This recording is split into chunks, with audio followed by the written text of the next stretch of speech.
الله عليه وسلم قال ما من يوم يصبح العباد فيه إلا ملكان ينزلان ويقول أحدهما اللهم أعط منفقا خلفا ويقول الآخر اللهم أعط ممسكا تلفا۔ حضرت سیدنا صدیق اکبر رضی اللہ عنہ نے اپنے مال میں سے 40,000 دینار اور درہم نکال کے 18 غلام صحابہ کو آزاد کروایا۔ وہ 40,000 دینار آج کے حساب سے 40 کروڑ سے بھی زیادہ رقم بنتی ہے۔ سیدنا صدیق اکبر رضی اللہ عنہ کے والد محترم ابھی ایمان نہیں لائے تھے، انہوں نے فرمایا کہ وہ پیسہ جو تم نے غریب لوگوں پہ خرچ کیا، جو اللہ کے نبی کے پاس بیٹھتے ہیں غریب صحابہ، وہ تم مکہ کے سرداروں پہ خرچ کرتے تو تمہیں کوئی فائدہ مل رہا تھا۔ تو صدیق اکبر کو اس سے بڑی تکلیف ہوئی، تو اللہ نے قرآن کی آیات بنا کے اتاری فَأَمَّا مَنْ أَعْطَىٰ وَاتَّقَىٰ، کہ جو وہ دے رہا ہے، وہ تقوی اختیار کر رہے ہیں، وہ سب کچھ اللہ کے لیے، اس کا دینا اللہ کے لیے۔ اللہ کو ان کا دینا اتنا پسند آیا کہ ان کے دینے پہ قرآن کی آیت بنا کے اتار دی۔ اور اسی بارے میں یہ حدیث پاک آتی ہے کہ حضور نے فرمایا کہ صبح جب انسان اٹھتے ہیں، صبح کرتے ہیں، تو 2 فرشتے زمین پہ آتے ہیں اور وہ کہتے ہیں اللہم آت منفقا خلفا، اے اللہ جو تیرے راستے میں خرچ کرنے والا ہے اس کو اور زیادہ دے، اس کو اپنی طرف سے بدلا دے۔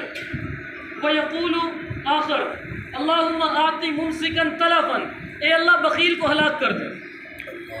جو بخل کرنے والا اپنے مال کو سانپ بن کے اپنے مال پہ بیٹھنے والے اس کو ہلاک کر دے کہ یہ مال تیری کمائی کا نہیں ہے، یہ اللہ کا دیا ہوا ہے۔ اگر اللہ نہ چاہتا تو کمانے کے لیے کیسے آ سکتا تھا؟ اللہ نہ چاہتا تو گھر سے نکل ہی نہیں سکتا تھا۔ اللہ چاہے تجھے یہاں سے کہیں بھیج ہی نہ دے۔ انسان صحابہ سے پوچھا آقا صلی اللہ علیہ وسلم نے کہ تمہیں کتنا یقین ہے اپنی زندگی کے حوالے سے؟ ایک صحابی نے کہا آقا مجھے صبح تک یقین ہے، ایک نے فرمایا مجھے رات تک یقین ہے، کسی نے کتنا بتایا؟ آپ نے فرمایا میرے صحابہ تمہیں کیا ہو گیا؟ تم اتنی لمبی لمبی امیدیں باندھ کے بیٹھ گئے، مجھ محمد کو تو یہ بھی یقین نہیں یہ جو سانس اندر جا رہا ہے یہ باہر بھی آئے گا یا نہیں آئے گا۔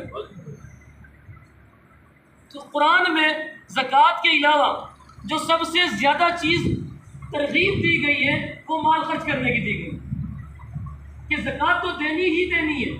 زکوٰۃ کے علاوہ اللہ کے راستے میں چاہے انسان 10 روپے روز نکالے، 10 روپے نکالنا کوئی مشکل نہیں، لیکن اللہ کے لیے نکالے، لوگوں کو دکھانے کے لیے نہ نکالے۔ وہ دیکھو جی میں نے فلاں کو یہ دیا ہے، کسی کو راشن لے کے دے دیا، تصویریں بنا کے چلا دی، وہ دیکھو جی میں نے اتنے لوگوں کو یہ دیا ہے، اللہ خوش نہیں ہو رہا، اس کے منہ پہ مار رہے واپس۔ اور آج ہم سارے کس کے لیے نکلے ہیں بھائی؟ روزی کے لیے، رزق کے لیے۔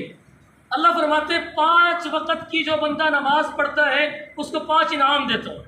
5 وقت کی جو بندہ نماز پڑھتا ہے جماعت کے ساتھ، اللہ اس کو 5 انعام دیتے ہیں۔ ان 5 میں سے پہلا انعام، 4 کا میں تذکرہ بھی نہیں کروں گا وقت لمبا ہو جائے گا، پہلا انعام اس 5 میں سے ہم جو یہ سارے نکلتے ہیں اپنی ساری زندگی لگا دیتے ہیں، حرام حلال کی تمیز ختم کر دیتے ہیں، سارا ٹائم لگا دیتے ہیں، ہمیں نہیں پتہ بچوں کو حلال کھلا رہے حرام کھلا رہے ہیں، ہم ہر چیز چھوڑ دیتے ہیں۔ اللہ فرماتے ہیں تو 5 ٹائم کی نماز با جماعت میرے در پہ حاضری دے دے، تیرے رزق کی تنگی کو ختم کر دے۔ تو فائدہ ہے اللہ کے در پہ آنے کا یا نہیں ہے بھائی؟ تو اللہ کے در پہ آئیں، رزق کی تنگی بھی ختم ہو جائے گی اور اللہ خرچ کرنے کی بھی توفیق دے دیں گے۔ اللہ سے دعا ہے کہ اللہ پاک ہمیں نبی کریم صلی اللہ علیہ وسلم کی سنتوں پہ عمل کرنے کی توفیق عطا فرمائے۔ الحمدللہ رب العالمین والصلاة والسلام علی سید الانبیاء والمرسلین وعلی آلہ واصحابہ اجمعین۔ اللہم انت السلام ومنک السلام تبارک یا ذا الجلال والاکرام۔ اللہم انک عفو کریم تحب العفو فاعف عنا یا غفور۔ اللہم اعنا علی ذکرک وشکرک وحسن عبادتک۔ صلی اللہ تعالی علی خیر خلقہ محمد وعلی آلہ واصحابہ اجمعین برحمتک یا ارحم الراحمین۔